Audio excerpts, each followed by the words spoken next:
WW3 slaying.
Salama family, Salama, how y'all doing today? Hope you're blessed and highly favored. So things are getting real interesting, prophetic wise. It amazes me how people can't see the times we're living in. Um, Vengeance is here. The Most High says, "Vengeance is mine; I shall repay." Remember, and we're gonna start off with just an article that shows that America is specifically under judgment now. Remember a few years ago when we saw the locusts in Africa and the Middle East and stuff, right? And now what are we seeing? Right, I'm gonna show that. Let me close this out right quick. All right. So remember we saw those locusts. It just shows that now it's here in the US, right? I knew it was coming. I knew it was coming, just like we have the droughts and stuff, right? So biblical insect swarms spur Oregon push to fight pests. I'm not going to read the whole article, but this is in Oregon. Look at this thing. All right. We knew that sooner or later it was coming here. Now, here's the other thing, right? And the reason why I don't want to read the article, because I got a lot of stuff to cover today, a lot. Look at this thing. Now, I'm going to show you a picture my brother sent me that he found in New Orleans, right? In his yard. Never seen these things before, ever, right? Look at that. That's a big black locust, cricket, whatever you want to call it. That's in New Orleans. I've never seen it all my life in New Orleans. That's in my brother's yard. So, along with the article from the New York Post, and now we're seeing this in my brother's yard. It shows that judgment is here. Plagues are here. Well, we know the plagues were here, right? We know that. But, it's here now on American soil and being reported along with the droughts on the water, along with the lack of food, along with the threat of war, which is what we're going to talk about today. And understand that what we see today is let me put it this way. America or NATO, which America's a part of, has let me see this. I've seen him a lot on the West Bank back in the day. Oh, you did? I never saw him. So that I've never seen him. But anyway, we saw the article where Oregon is overrun with it, right? So understand this, that we are already at war, had been at war. I'm gonna show this video. I'm not gonna play anyway, just music. So just read the titles as they go across. So these guys here, they were captured by Russia. And now they're under threat of the death penalty. These two guys are members of the U.S. military. So the reason why they're under threat of capital punishment is because these guys came in as mercenaries, right? They're not a part of the official Ukrainian military. So they're classified as mercenaries, and mercenaries are not protected by the Geneva Convention. But understand this, the reason why they are in Ukraine is because this is a NATO war. These two guys have been captured alive. Some were killed. I'm not going to talk about the articles that are dealing with how many Polish troops are also in Ukraine fighting Russia. Remember when, I don't know if you all saw the articles that they took out a bunch of Russian tanks. Now, we all know that the Ukrainian military could not have taken out those Russian tanks, taken out a Russian battle cruiser, stuff like that with a missile without U.S. help, right? The war has already started. NATO is in there fighting under the guise of Ukrainian military. So the reports coming out is that Ukraine is losing the battle. No, NATO is losing the battle. But here's the thing. NATO hasn't put in all of their troops, all of their forces. Russia hasn't put in all of their troops and all of their forces. Now everybody getting like, okay, this thing not working out like we thought. They wanted to wear down Russia, make Russia use all their weaponry and military. Understand this. Why do you think we're sending Ukraine billions and billions of dollars? Why? Will we really be sending a quote unquote non-NATO ally billions and billions of dollars?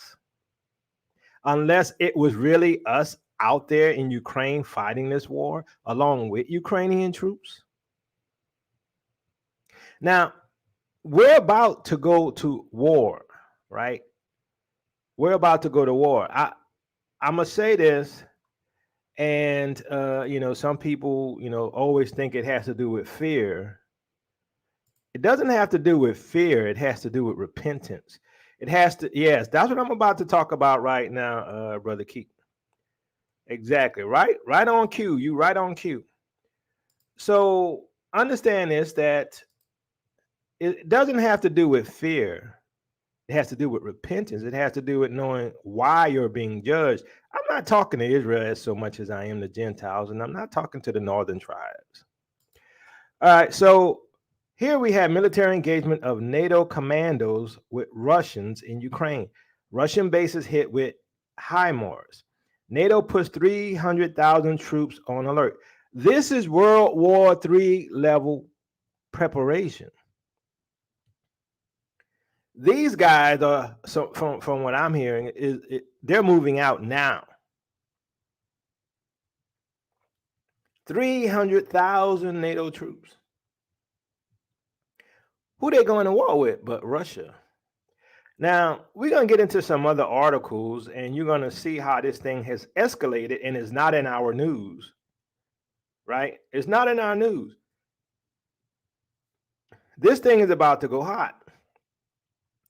But like I said, there's no 400-year prophecy. Okay, I know. I had to say it, family. I had to say it. I just had to throw it right back at them because I'm like, is you deaf, dumb, and blind? Are you wearing blinders? I mean, can you not see what's going on? I'm like, I mean, really, it'd be one thing if we said all this was going to happen at the time it happened. We warned this before it happened. Before it happened. So it says, dramatic developments are coming to Ukrainian soil, with NATO formally preparing for a direct military engagement with who? Russia. The Secretary General NATO has announced the largest military deployment in 30 years.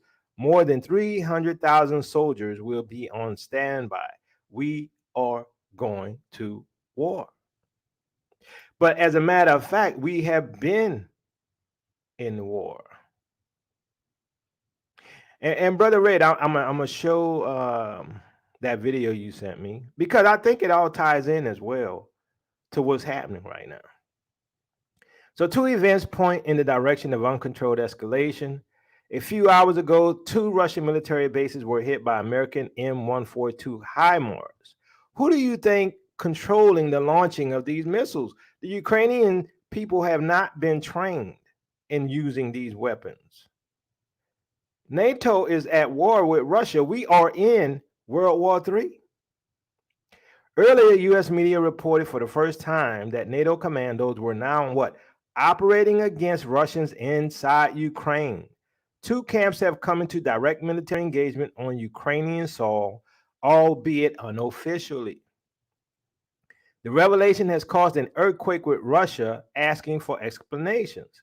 Some decided to end the story with the mercenaries confirming the information that War News 247 had at its disposal for a long time about the involvement of SAS, Navy SEALs, etc. with Russian forces. We're going to talk about some of those articles. So the fact that there are U.S. troops on the ground in Ukraine and NATO forces are closely involved in operations against a nuclear superpower brings dramatic developments closer. See, what they're doing is, if you understand, they're keeping the economy going while at the same time implementing World War III. They're fighting Russia on Ukrainian soil. World War III is in effect right now. Understand, if you don't think that it's a global world war like we did with World War II, which affects the economy, now they're hiding it, right? They're making it look like it's Ukraine fighting Russia all this time and giving Russia a hard time. No, what it is NATO has been fighting in Ukraine. Now they're calling up 300,000 troops. 300,000. I'm not going to play these videos. Y'all could go look at them if you want, because we got a lot of stuff we got to cover. NATO puts more than 300,000 troops on alert. NATO will massively increase the number of its troops on high alert to more than 300,000, Alliance Secretary General Stoltenberg said today. We will transform NATO's response force and increase the number of our high-level forces to well over 300,000. See, they're not just on alert. Listen, he says we will what? Transform NATO's what? Response force and increase the number of our high-level forces to well over 300,000. To what? As he said in the beginning, fight Russia. Stoltenberg told reporters ahead of a NATO summit later this week in Madrid. NATO's Rapid Reaction Force has about 40,000 troops so far. At the Madrid summit, NATO will also change its phraseology for Russia, which has been a strategic partner of the alliance since 2010. It will not be like that in the strategy we will agree on in Madrid, Stoltenberg said. I expect the allies to make it clear that Russia poses an immediate threat to our security, to our values, to our rule-based international order. Russia is a threat to the New World Order. Where is the New World? We live in the New World. It's called America. It's called the United States. The United States is the New World Order, but along with all the NATO Western countries. The Spanish newspaper El Paz has revealed that NATO is set to launch an arms race after the Madrid summit. NATO is preparing for the largest military deployment in Europe in 30 years. On June 28 to 30th, Madrid will host the 36th NATO summit, which will coincide with the 40th anniversary of Spain's ascension to the North Atlantic Alliance. The NATO summit in Madrid is set to discuss the largest military deployment since the Cold War. The alliance is set to launch an arms race and as a result increase its military presence in countries in Eastern Europe. You think Russia going to allow that? Russia's not going to allow that. They already invaded Ukraine. These dudes want to go nukes. Now, I'm going to tell you what I think is really going on. Who's really controlling this thing and who's behind it or what? I'm telling you, we living in a crazy time. So the countries participating in the alliance and bordering Russia want the presence of allied troops on their territory not to be counted in battalions and battle groups, but in full brigades and even divisions. Currently, the battle teams located in Eastern Europe countries consist of 1 to 1,600 soldiers. In order to form brigades, It will be necessary to increase the number of military personnel by 2 to 3 times. What do you think this means? It means they're coming in there and they're going to try to surround Russia. That's what they're saying. At the same time, the states that are most concerned about proximity to the Russian Federation insist on forming departments where the number of staff can reach 15,000 people. In addition, they should be armed with the latest technology. NATO commandos operate on Ukrainian soil. Now, according to Biden, we are not in Ukraine. We don't have any forces in Ukraine. NATO's not in Ukraine, according to Biden. At the same time, the New York Times revealed that special forces and spies from the United States and their allies are operating in Ukraine. We are already in World War III, family. New York Times specifically mentions as Russian troops launch an exhaustive campaign to occupy eastern Ukraine. The state's ability to withstand Russian aggression depends more than ever on the assistance of the United States and its allies, including a covert network of paratroopers and spies, provide weapons, information training, according to U.S. and European allies. I got a lot of stuff I'm going to have to cover. Y'all can read the rest of this, but we are already at war. We are already in World War III. But let's continue here.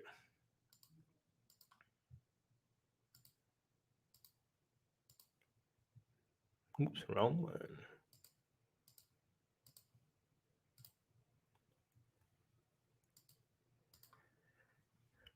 NATO to enhance battle groups in its eastern part, Secretary General. We will transform the NATO response force and increase the number of our high readiness forces to well over 300,000, Stoltenberg said.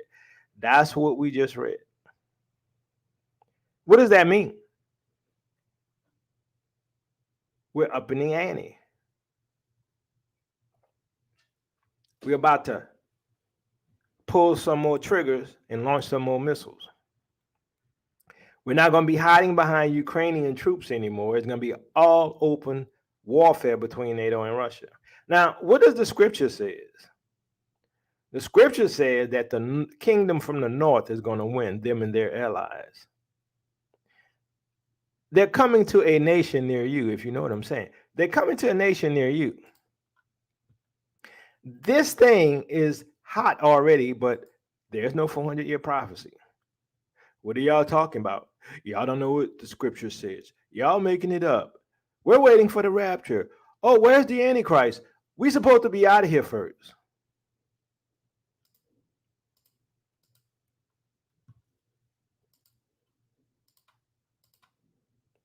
NATO to decide on biggest deployment since Cold War. El Paz. The military bloc might send entire divisions to its eastern flank to deter Russia. What does that mean? War, World War III, which we have been fighting all along in Ukraine. Nothing is like the past. You can't compare anything that's happening today from the past to the past, let's say. Western network of commandos and spies helping Ukraine. We saw that.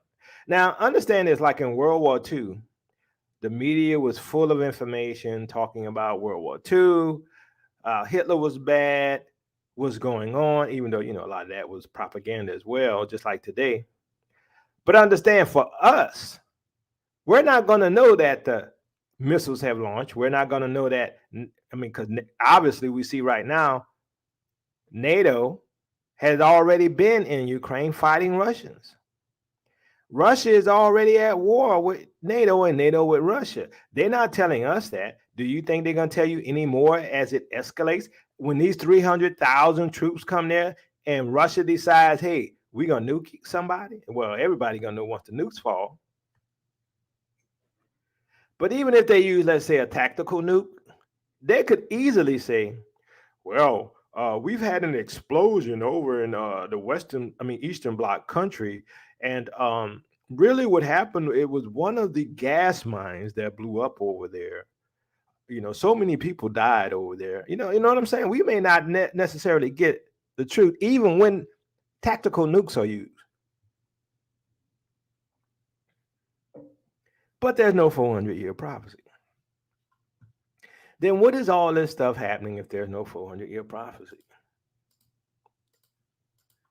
See, some people, in my opinion, they live in foul lives, so they don't want us to be living in the end times. I mean, hey, it is what it is. Sometimes we be caught between a rock and a hard place because, in order to get out of your captivity, you got to go through the fire. In order to get out of this situation where the devil has locked down God's people, right? The people who locked them down got to get beat up. Sometimes we caught in the midst of that. So it's like, I'm not hoping for things to stay the same because we need a change. The whore needs to be, like the scripture says, destroyed. So ominous development, extraordinary in the Kremlin, Putin for extremely important issue of the highest national security, target Lithuania. It's about to go hot. The information that Russian President Vladimir Putin rushed to the Kremlin at 2300 local time in Moscow for an extremely important issue of the highest national security has caused great concern for some time now. Only in extremely serious and rare cases does the Russian president go to the Kremlin on an emergency basis at 2300 on Saturday night. No one still knows what time the Russian president will leave. They're about to kick this thing off.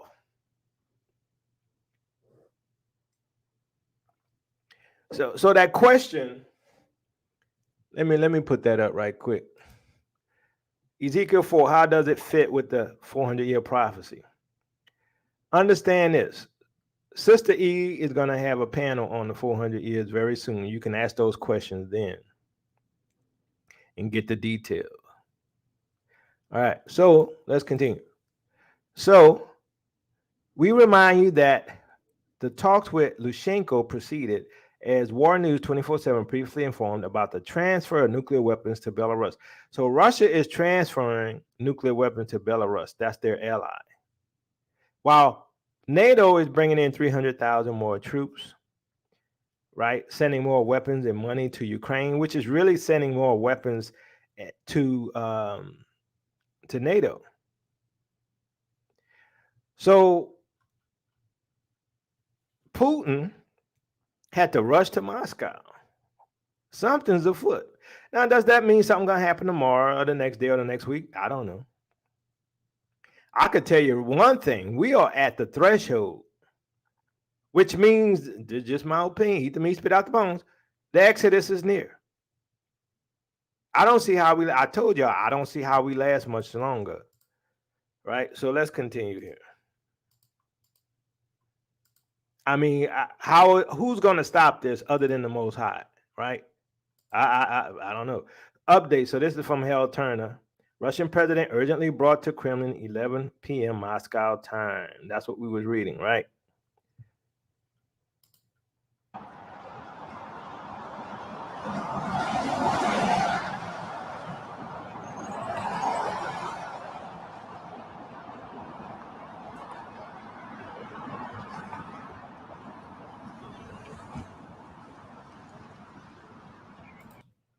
What's going on here? What's with the rush?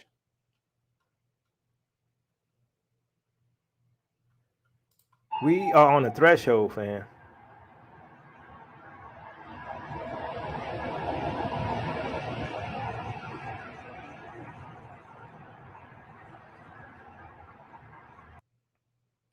Something's afoot. Something's afoot. So we see all these things happening, and the Christian church is in la la land. I'm sorry. Still worrying about Israel, still debating whether or not we Israelites, still debating whether or not, we in a cult, for believing that the laws are still relevant today. I just have a question. How's your relationship with the Most High? Are you going to find yourself in right standing when he comes back, or are you going to be found not obeying his commands and being disobedient and being judged? I don't know.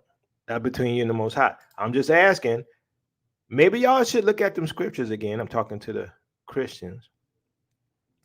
Military experts, CIA and NATO commandos deployed in Ukraine show Kiev is proxy in U.S. war on Russia. See, we are already in World War III. We are already in World War III. CIA personnel and commandos from the UK, France, Canada, and Lithuania have been operating in Ukraine since the outset of the Russian special operation, despite the US and NATO denying deploying their forces there. According to the New York Times, are the West's covert efforts worth the pain as Ukrainian troops are increasingly outgunned? We saw in the beginning those two U.S. Military personnel caught by Russia being threatened with extermination. Alton Johnson thinks that his religious doctrine is the same as the truth of the scripture. Exactly. It is not always the same. Exactly. Where you at, Alton? Where you at? Your buddy Berean was on my side.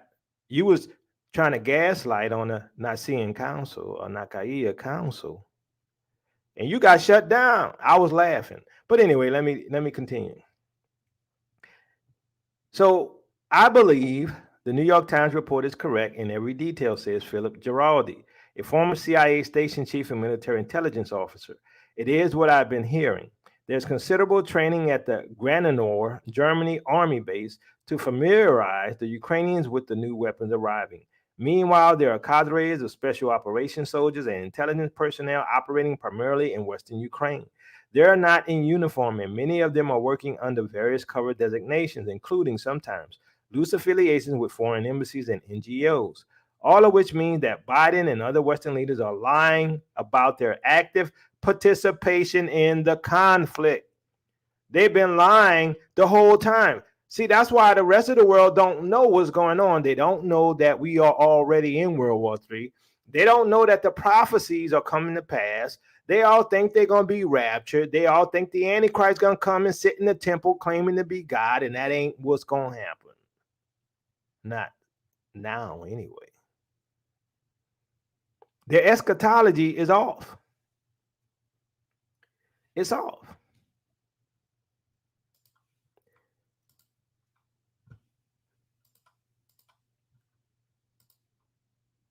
Dangerous times. That's all I got to say is dangerous times. I'm looking forward to see y'all in the wilderness, family. I am. Stealthy Logistics and Training, U.S. Special Ops Cell reportedly coordinates weapons flow to Ukraine. This is a NATO war. We are already in World War III. Tell your parents, tell your cousins, tell your friends, tell your co-workers, and tell them Christians who still asleep, we are already in World War III.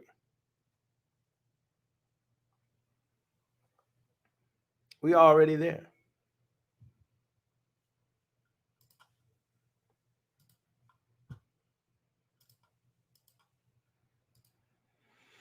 Let's see.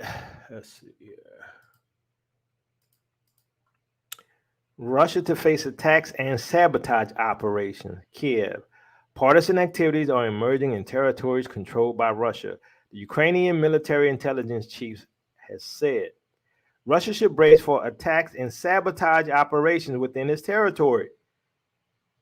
Ukrainian military intelligence head Kirill Budanov told the Financial Times over the weekend he mentioned the murder of a local official in Kherson region as an example of these attacks, which was treated as an act of terrorism by the city's authorities. Partisan activities have been emerging within the territories Russia seized since the start of its military operation in Ukraine in the late February, Budanov said, pointing to two explosions in the Kherson region, which borders Crimea and Russia. The region has seen two attacks apparently targeting local officials. On June 22nd, a roadside bomb went off in the town of Cherbanayka, whatever, as a local administration head was driving by. The official youth in sports was killed in a similar attack. I'm sorry, wait. The official survived, sustaining only light shrapnel wounds. 2 days later, the head of the Kherson Region Department of Family, Youth, and Sports was killed in a similar attack. And then an improvised explosive device was planted in his car. On June 24th, the local authorities said they were treating the incident as a terrorist attack. Now, understand this. If this is going on in these captured territories of Ukraine, And there's also, from what I heard, some sabotage going on in Russia proper. If that's the case, then what you think coming here? You think Russia not gonna hit us as we hit them? I'm just asking. Get that extra food, get that extra water, get that extra whatever. Get some of that canned soup, them canned beans. I think all of this is going to come to a head in the fall. That's what I think. I think don't hold me to it. That's just my opinion. So massacre, a dozen dead French massive rocket attacks from the Caspian, Belarus destroyed 3 Ukrainian brigades. The Russian armed forces have launched a massive rocket attack on training centers of the Ukrainian armed forces. The Russians report the end of 3 Ukrainian reserve brigades and 720 dead from rocket fire alone. The Russians attacked with Calibre cruise missiles from the Caspian Sea with strategic bombers as well as through Belarus with Iskander missiles. French television broadcast an interview with a French mercenary from the Legion of Foreigners fighting in Ukraine. A French mercenary has revealed that a dozen French soldiers have been killed during the fighting. War News had long pointed out the horrific losses suffered by Foreign Legion in the battles of Donbass.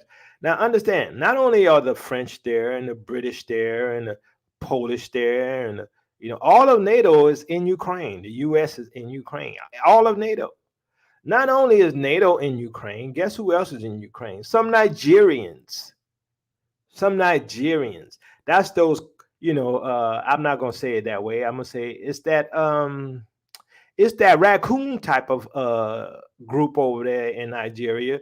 30, I think it was 38 of them died fighting somebody else's war. But that don't mean they're Israel. Don't mean they're not Israel, because Israel betrays Israel as well. I'm just saying they got some Nigerians over there fighting for these white folks who don't like Africans. Somebody make it make sense. Make it make sense, please. I'm like, y'all need to talk to some of y'all people over there on the continent. Tell them they shouldn't be fighting somebody else's war, especially our enemies. Don't make no sense. But let's continue.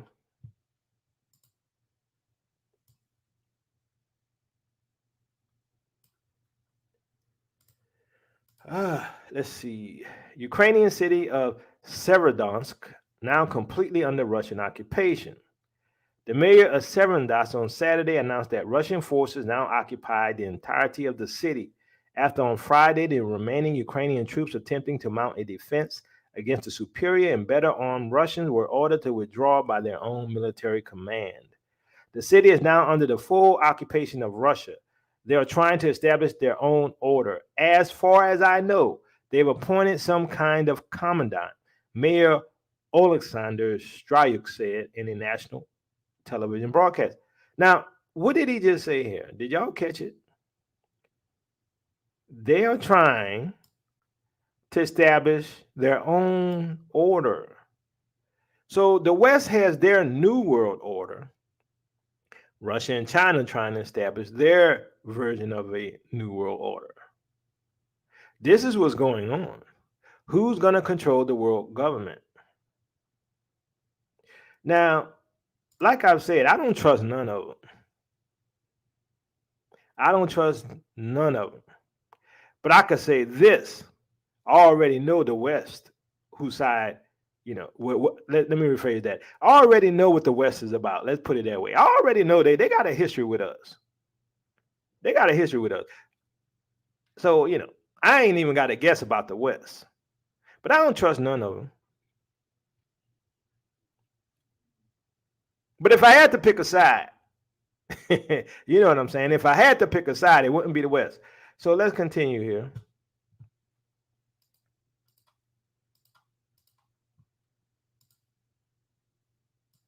Because all of them, Israel's enemy. Every single nation on this planet that's not Israel is Israel's enemy.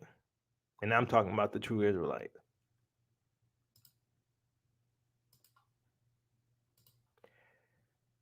Ukraine. U.S. Navy SEALs fall into ambush of Russian forces and try to escape. Shocking dialogues. Beware harsh images. Now, U.S. Navy SEALs fall into an ambush of Russian forces. I thought we weren't in Ukraine. I thought NATO wasn't fighting. Somebody got to let the world know that we are fighting in Ukraine as NATO. And when they bring in those 300,000 extra troops, understand all hell's going to break loose. Because understand this, NATO, in terms of numbers, outnumber Russia. This is why Putin said, guess what?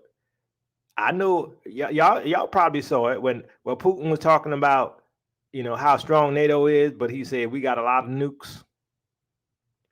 He said, I know NATO's strong, but we got a lot of nukes. I don't want to be caught in the nukes. I'm just saying. The scripture says, unless those days were shortened, no flesh would be saved. What other time in history looks like this? Let me ask you. If the forest trees had already caught on fire, you see the smoke rising, you see a lot of trees burning down. Think about the analogy now. You see a lot of trees burning down. It's a bit too late to try to say ain't nobody gonna die or no trees gonna get burned because they're burning already. It's sort of hard to put out the gas that's fueling the fire after the fire has already taken off. I'm like, how do you stop it now? How do you say, okay, let's all get along, guys. Let's shake hands and walk away friends. It's too late. Because understand, the US and its allies are trying to implement the New World Order so that they can implement their Great Reset. Now, all of them have one thing in common, both the West and the East. The West and the East both want a New World Order. The question is, who's going to control it?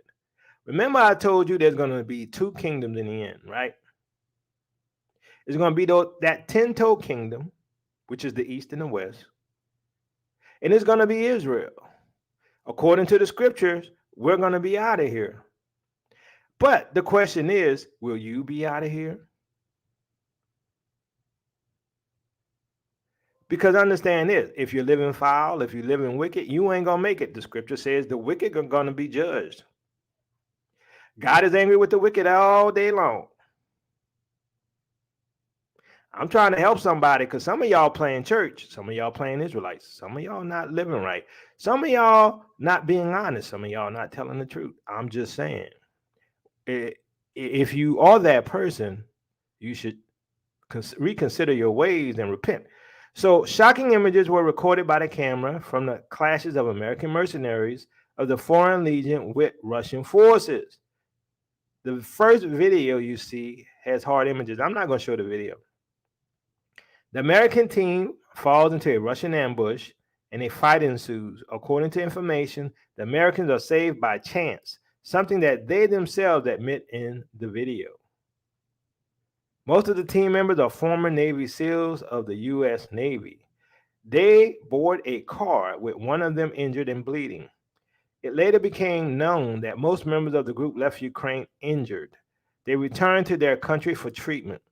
In the second and third videos, American-Russian battles are fought again in the forests of Severodonetsk and Zolot.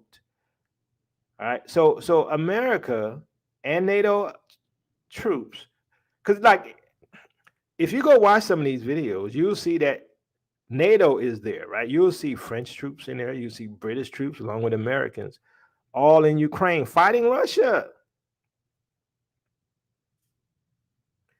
The only thing that didn't happen for this World War III to be what we all been pre-programmed to believe in is that the nukes haven't dropped.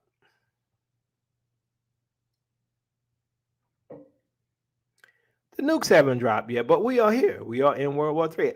I want you to prove, because I know I'm going to have some haters on this, I want you to prove we're not in World War III. Prove to me we're not. I'm cool with it. Prove to me we're not in World War III. Everything I see says we are already in World War III. Let's look at some more.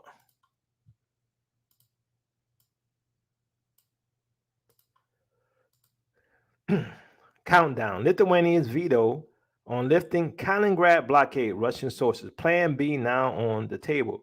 It also closes the FA pipeline to Lithuania. So Here's what happened, family. Lithuania had closed down the railway system for Russia to send, you know, supplies and stuff to a country that they control. And understand is that Russia say, no, no, no, we have an agreement. You supposed to allow us to go through your territory to bring this, because Russia has a huge navy at this location. So let me read this. Tensions are rising in the Baltic following Lithuania's announcement to veto a European Commission decision to lift the blockade of Kaliningrad. See, Kaliningrad is a Russian territory, and Kaliningrad has nukes there and has Russia, huge military ships. And so this is really like a military town, let's say. And Lithuania say, now we're not going to let you send any more supplies to Kaliningrad. Russia say, you can't do that, and we're not going to let you do it. So the situation on the Russian-Belarusian border is now very tense, already due to the blockade of Lithuania. A large number of Russian and not only trucks has gathered at the border. According to statistics provided by the Belarusian Border Committee, more than 2,000 trucks are waiting to leave for Lithuania with a final destination of Kaliningrad. If they don't let Russia through with their supplies, you know what's going to happen, right? Russia going to take over Lithuania. Russia going to take over Lithuania. And then it's going to go hot. That's why NATO bringing in 300,000 troops. This is more than likely why Putin was called back to Moscow at such a late time on Saturday, because they're about to go in. It's about to get hot. In addition, and I mean globally, in addition, there are reports that Lithuania intends to cut off gas supplies to the Russian enclave, putting even more pressure on Moscow. What is Moscow going to do when they turn off the gas to Kaliningrad? I just want to know. What do you all think Putin's going to do? Is Putin hit a one if you think Putin going to sit down and say, oh, well, I guess we can't go get our supplies to Kaliningrad? Or two, if you think Putin going to go in and take over Lithuania and send that gas and supplies straight through Lithuania? Go ahead. I just want to see. What you think going to happen? So this could happen through the blockade of the Minsk-Vilnius Kaliningrad pipeline, which passes through Lithuania. The stop will be justified on the occasion of EU sanctions. Russian military sources commented, everything is moving in Russia's favor. Lithuania revolts against EU, so it will not back down easily. In this context, the phrase of the representative of the Russian foreign minister, Zakharova, who spoke about a practical response and not only diplomatic one in Lithuania, is also problematic. Lithuania MP Petrus, I hate these names, let's just say Petrus, has said that Lithuania intends to veto a European Commission decision ending the suspension of land trade from this country to Kaliningrad.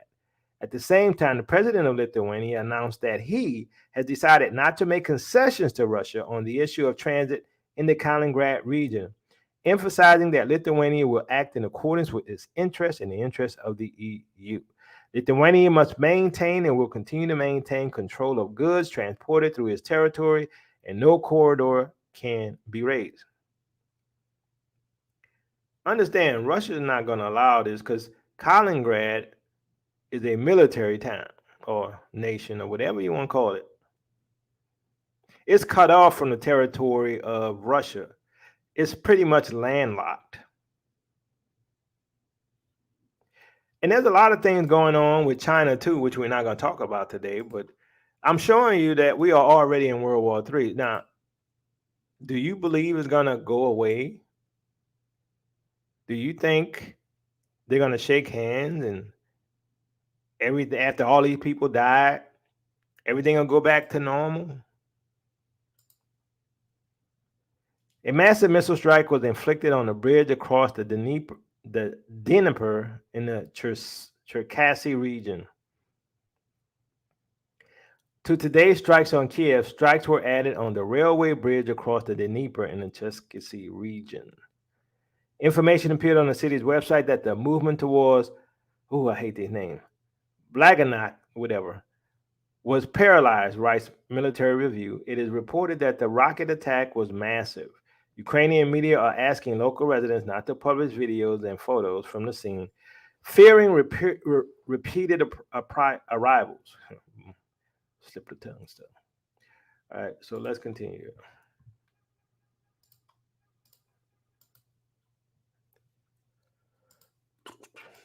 Okay.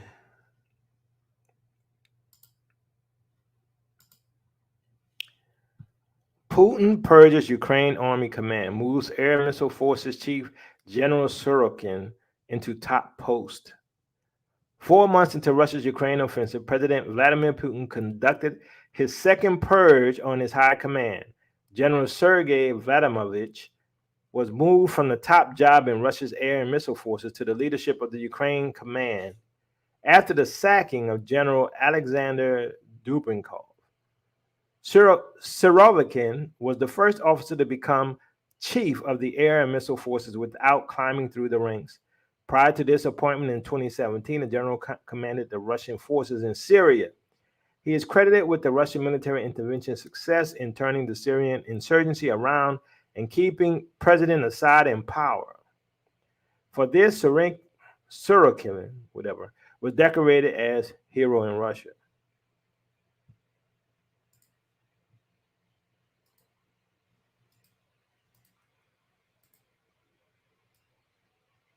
Now, remember, as I mentioned before, we talked about all this stuff in the beginning. We talked about all of this, and let's see. We talked about all of this, and it's not like and this was before anything was happening. It ain't like we prophets and stuff like that, right? It's all in the scriptures. And all you have to know is who the people are, who the real Israelites are. And if you know who the real Israelites are, you can figure this thing out. You can find out what's going on.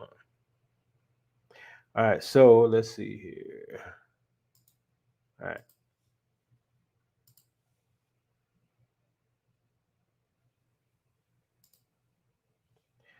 The Russians launched an attack on Kharkov. Ukrainians demand evacuation of the population. Endless Russian military phalanxes. Endless Russian military phalanxes. Now remember, they're not fighting Ukrainians only. They're fighting NATO in Ukraine.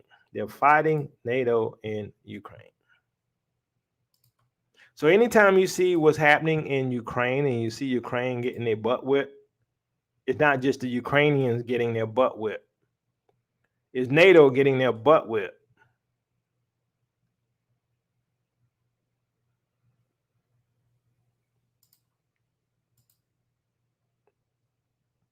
The situation obliges Lukashenko wanted to answer the West for Kaliningrad. Until now, the participation of Belarus in the Russian special operation in Ukraine was vague. Minsk limited itself to presenting its territory for an attack on Kiev in the early days of the New World Order. See, they keep telling you what this is about. This is a war for who controls the New World Order. This is what's happening. They all are in agreement on one thing: the New World Order. Lukashenko announced his readiness to answer for Kaliningrad. But Lukashenko suddenly became more allied, and from statements, we will not be drawn into the war, or Belarus is wanting to be drawn into the war, he declared. In fact, his readiness to participate in hostilities.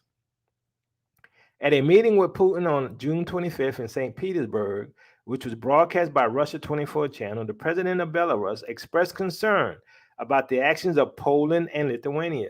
Understand, all of them are fighting in Ukraine.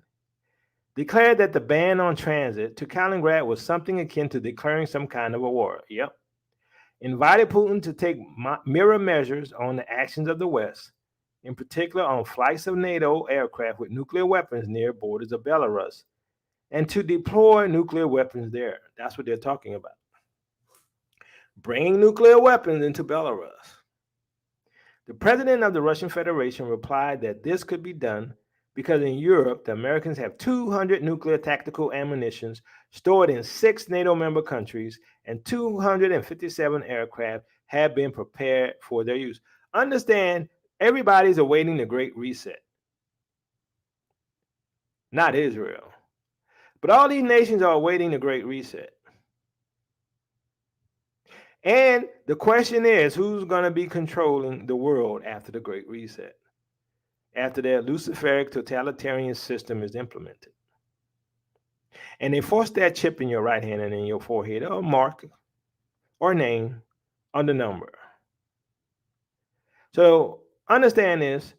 They're talking about transferring nuclear weapons to Belarus.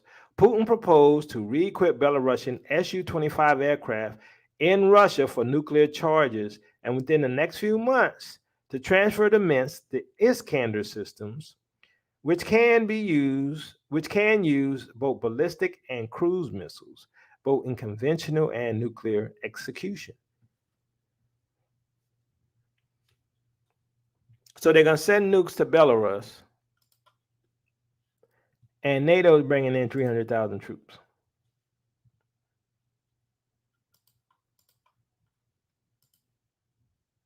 Let me ask you a question, fam. Do you think we're already in World War III? If you think we're already in World War III, say yes. If you don't think we're already in World War III, please say no.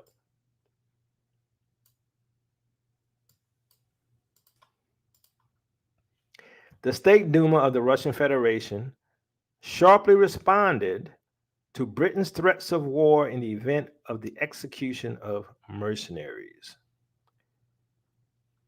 Deputy of the State Duma of the Russian Federation, Yuri Shchenkin, said that no one had the right to interfere in the judicial system of the DPR. The sharp statement followed the publication in Western media of the information about a possible military conflict between Britain and the Russian Federation in the event of the execution of mercenaries. Today, the Donetsk People Republic, which is recognized as a state, had the right to dispose within the judicial system. The court sentenced the British mercenaries to death. Nobody has the right to interfere in the judicial system of this independent state. So understand this. Russia has already sentenced British mercenaries to death. Now, NATO, or at least the US, is concerned about those 2 guys I showed you in the beginning getting the same thing, because those 2 American troops were pretending to be part of the Ukrainian army, but they really were U.S. mercenaries. They caught these British mercenaries, and they are sentenced to death. So America is bringing in 300,000 more troops. Why? Because they're going to war. If you kill these guys, we're going to beat you up. He believes that London's threats are worthless and do not matter to Moscow. The MP also noted that the Russian missile Sarmat can destroy the UK in just 2 minutes. So before such statements, you should think about the consequences. See, this is not on our news. To me, this is more severe than anything that happened during World War II. So what we need to understand is that, like I said, we are already at war.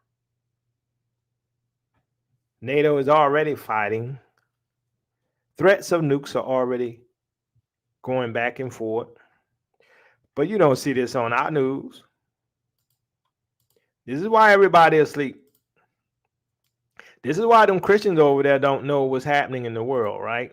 Because they watch mainstream or lamestream media.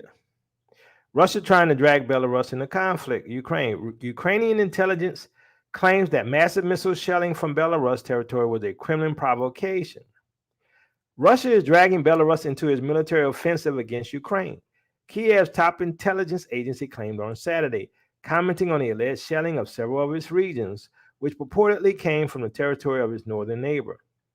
In a statement on Facebook, the Chief Directorate of Intelligence of the Ukrainian Defense Ministry described what it called a large-scale provocation by Russia for the purpose of dragging Belarus into the war against Ukraine.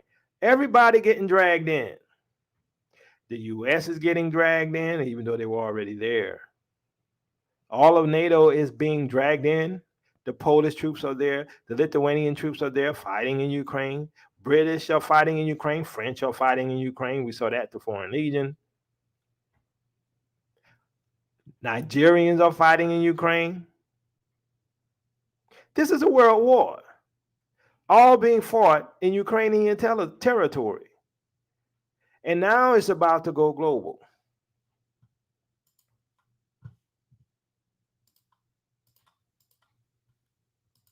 But there's no 400-year prophecy. I gotta say it.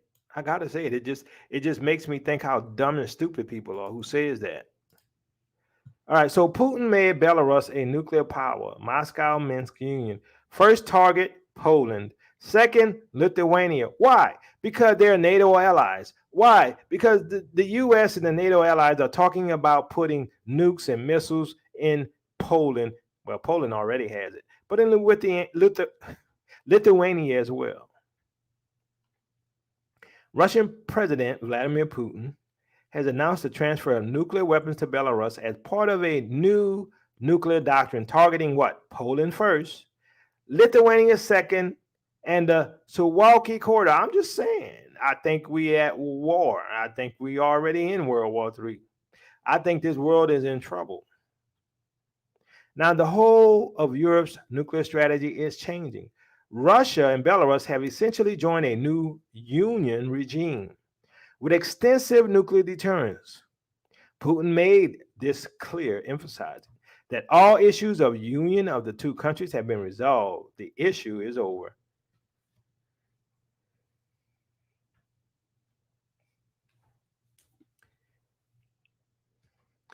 What other evidence do we need to know that we are already in World War III? Do we have to see the nukes flying off first? Because the lamestream media are not going to report none of this to you while all this stuff is going on.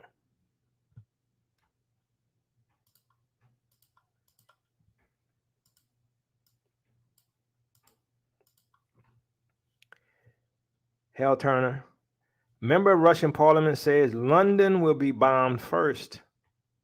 London will be bombed first. Let me ask y'all over there in the UK, y'all ready to get out of there?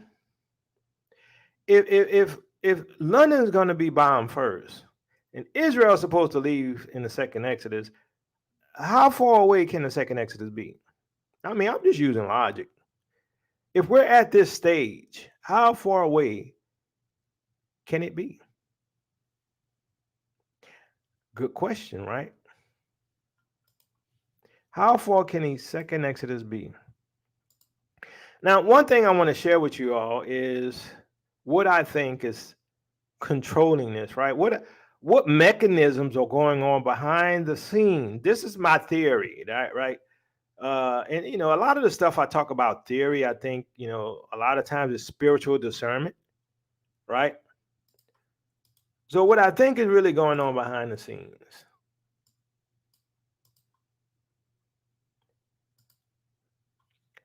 All right, so this from the U.S. Department of Defense.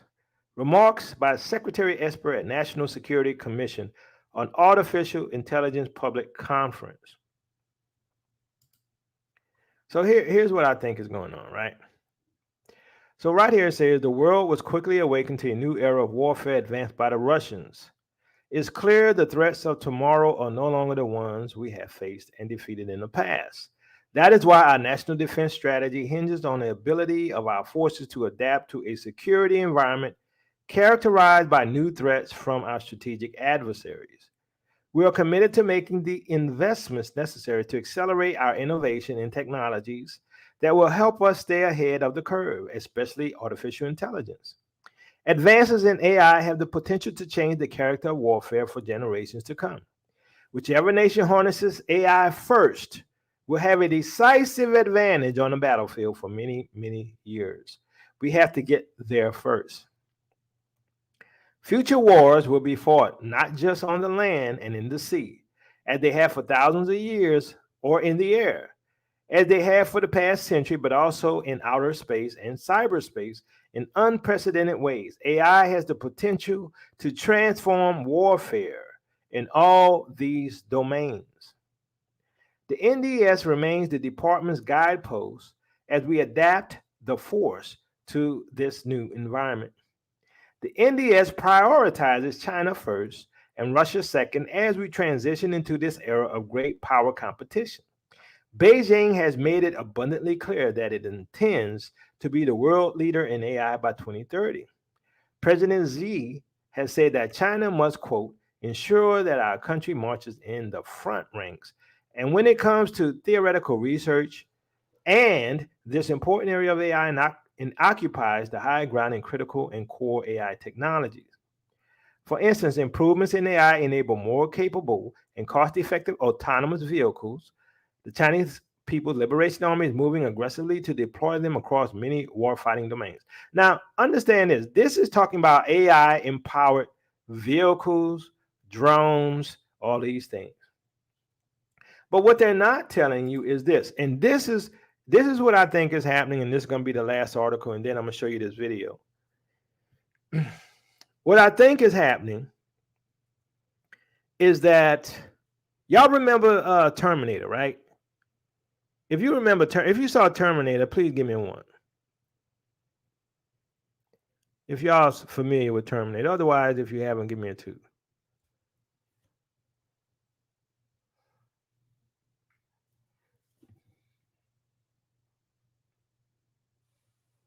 So remember in Terminator, you had Skynet. Skynet controlled all of the weapons in the military and all this stuff, right? And Skynet decided it was going to destroy humanity.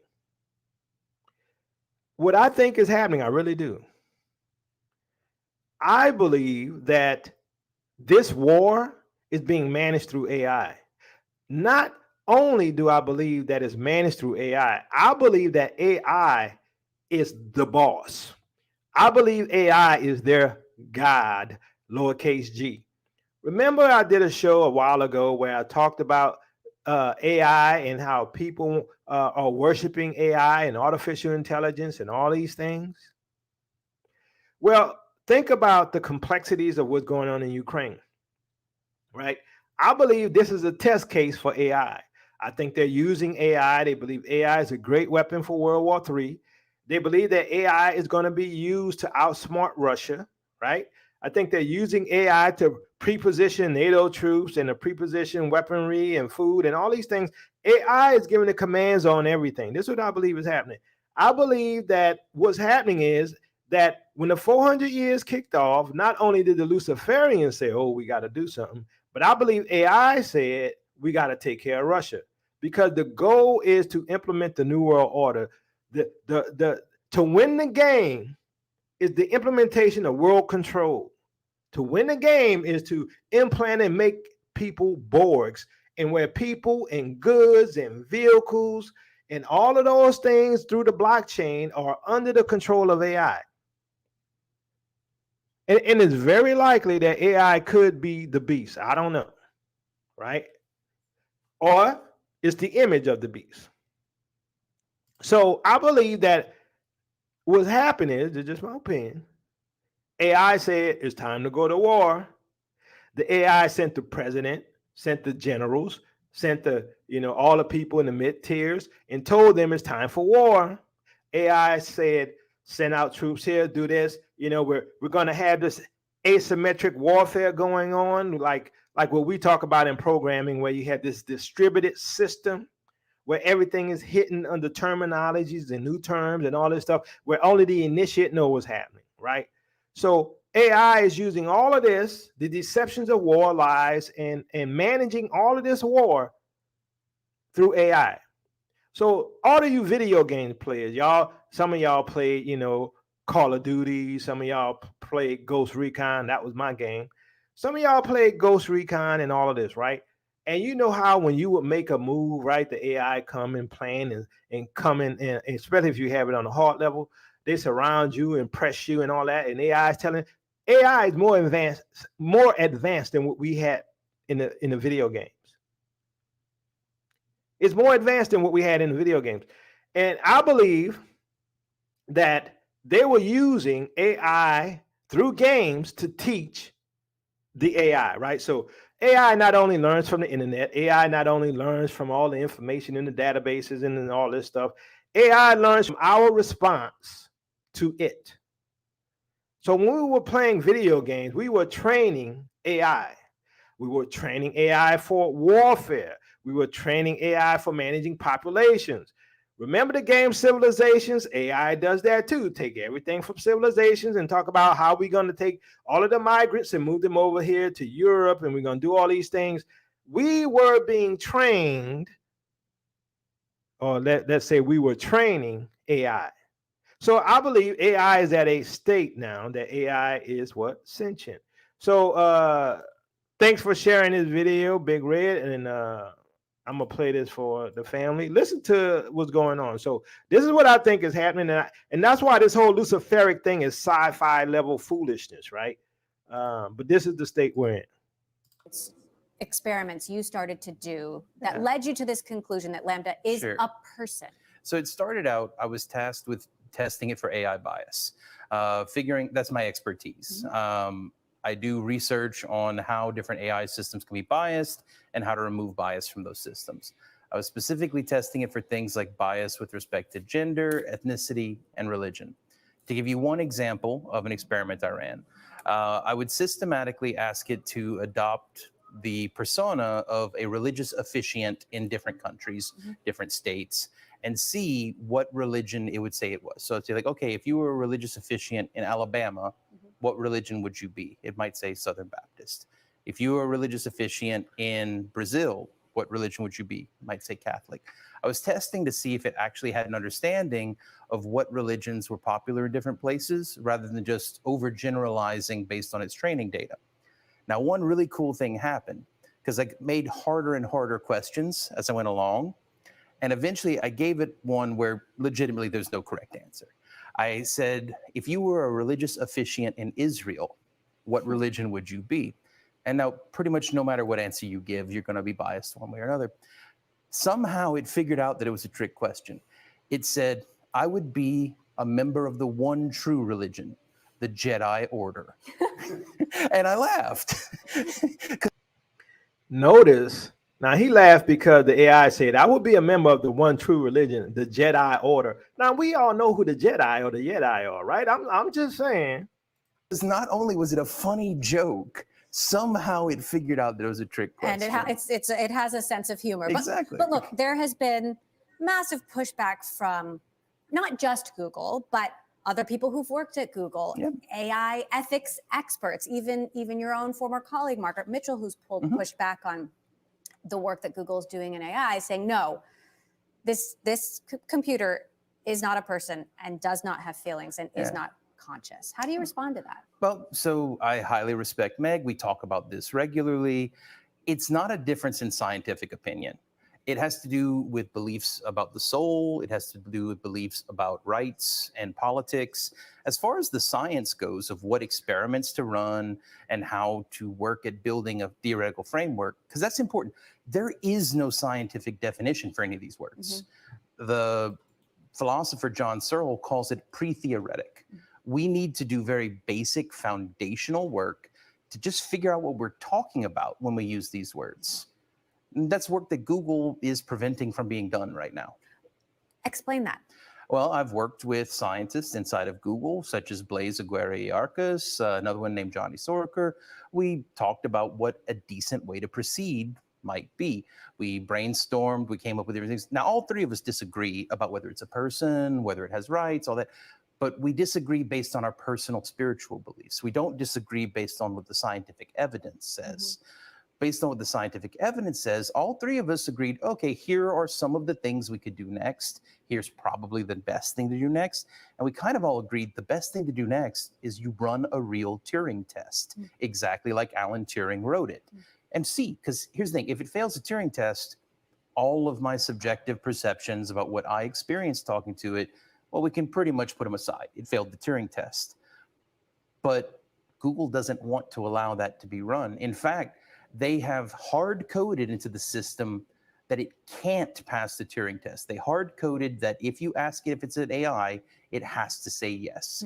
Google has a policy against creating sentient AI, And in fact, when I informed them that I think they had created sentient AI, they said, no, that's not possible. We have a policy against that. So let's talk about what Google has said. They say hundreds of researchers and engineers have conversed with Lambda.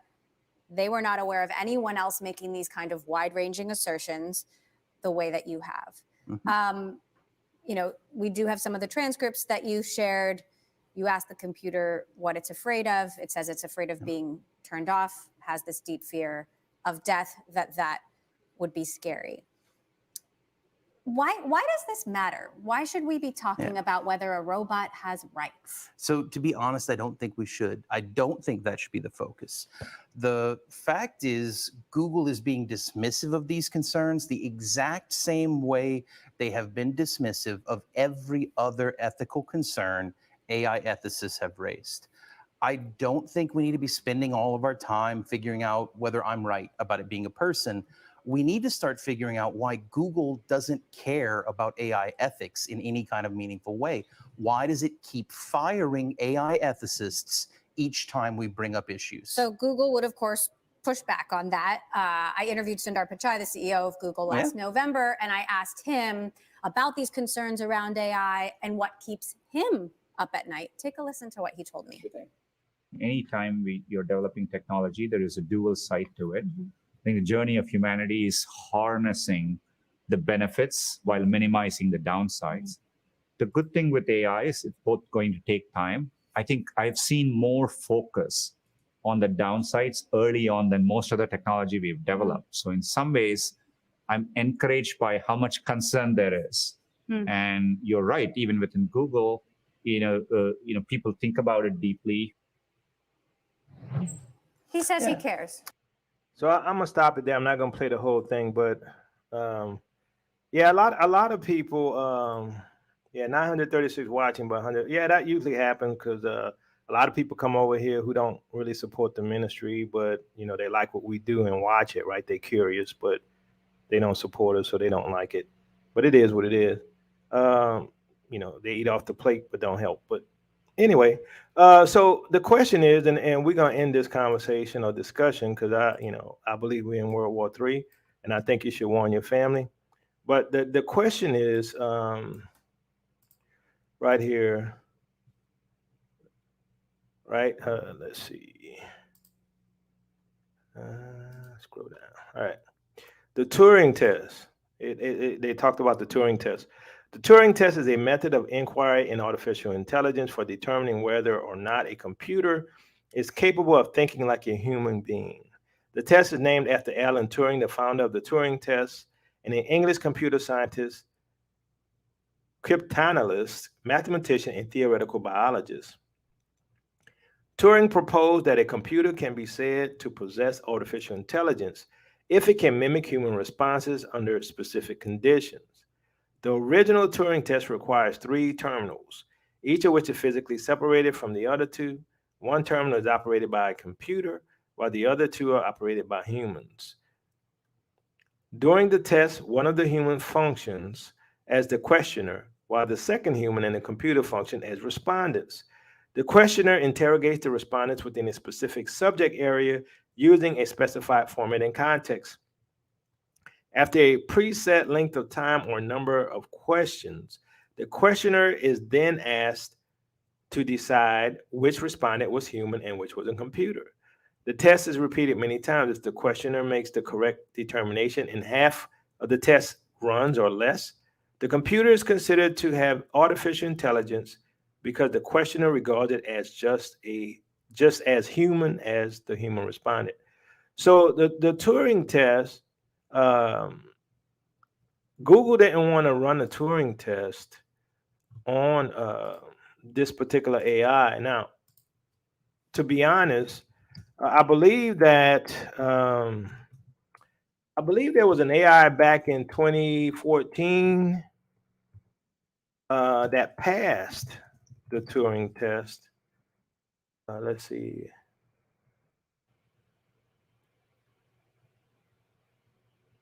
All right, yeah. So let's right here, I believe. So they already had, conscious AI. That's why Elon Musk was talking about the threat to humanity, right? So it says a computer program called Eugene Guzman, which simulates a 13-year-old Ukrainian boy, is said to have passed a Turing test at an event organized by the University of Reading. The test investigates whether people can detect if they are talking to machines or humans. The experiment is based on Alan Turing's question and answer game, Can Machines Think? No computer has passed the test before under these conditions, it is reported. However, some artificial intelligence experts have disputed the victory, suggesting the contest had been weighted in the chatbot's favor. The 65-year-old Turing test is successfully passed if a computer is mistaken for a human more than 30% of the time during a series of 5-minute keyboard conversations. On June 7th, Eugene convinced 33% of the judges at the Royal Society in London that it was human. All right, so we already had AI or a chatbot in 2014 pass the Turing test. So if they already passed the Turing test back in 2014, is it hard to believe that this guy was lying? That this Google engineer is lying? That the chatbot has consciousness?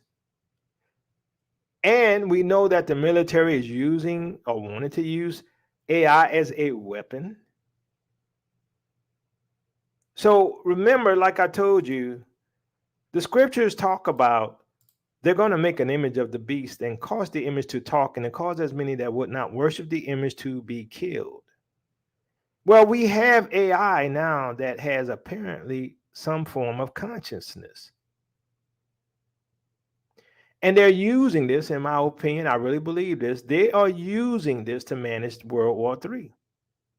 This is their big brand weapon that they think gives them an advantage over Russia. Now, maybe Russia has it too. Well, we already saw that China's working on it, but I'm sure Russia has AI as well. It's not just a U.S. thing. But I believe U.S., the elite, the Western nations, the Luciferians, I believe they're arrogant enough to rely on AI and consider AI a type of what I would call a false or fake God, lowercase g. That's what I think is happening. And I think what's happening is the reason why the great reset is being implemented and the world's being changed and people are no longer here because of what happened over the last 2 years is because this is a civilization like the game. Y'all remember the game Civilization, right? It is like civilization, and civilization is being managed by AI. And AI is saying, get rid of some of these people. AI is saying, go in and handle Russia. AI is saying, I want to be the all-seeing, all-known beast, king, God, whatever you want to call it. This is what I think we're dealing with. I think we're dealing with some serious Luciferic stuff. Now, the question is, where do we go from here? What happens after the smoke settles? Some people are going to, I told you in previous shows, some people are going to be assets that's part of the blockchain. Some people are going to be tokenized. Some people are going to be tied to the system as slaves. Unless those days were short and no flesh will be saved. So we are there. I don't care what nobody says. And let them continue to gaslight the 400-year prophecy. If the 400-year prophecy isn't real, how come we called all of this 7, 8 years ago? We just rolled the dice like that and got lucky? I'm just asking. Peace and blessings, Israel. Your captivity is ending. Love you with the love of the Messiah. If you want to support this ministry, you can support us through our Cash App, or you can become a patron. Understand, there's not much time left. Hopefully, by the grace of the Most High Yah, I see y'all in the wilderness. I pray that we make it past the sword. And don't let people continue to gaslight you and tell you biblical prophecy not happening. Don't let them gaslight you and tell you America's not Mystery Babylon the Great, the mother of harlots. Don't let these people keep messing with your mind because they live in foul. They live in foul. That's why they can't see what you see. I'm like, how hard is it to see that we living in the book of Revelation? I'm sorry. I'm like, everything is here. I'm not crazy. We not crazy. So share this video. Let your families know we are in World War III. And let them know we about to get the heck out of Dodge. Peace and blessings, Israel. Your captivity is ending. Love you with the love of the Messiah. And if you want to support the Dry Bones Project, please do.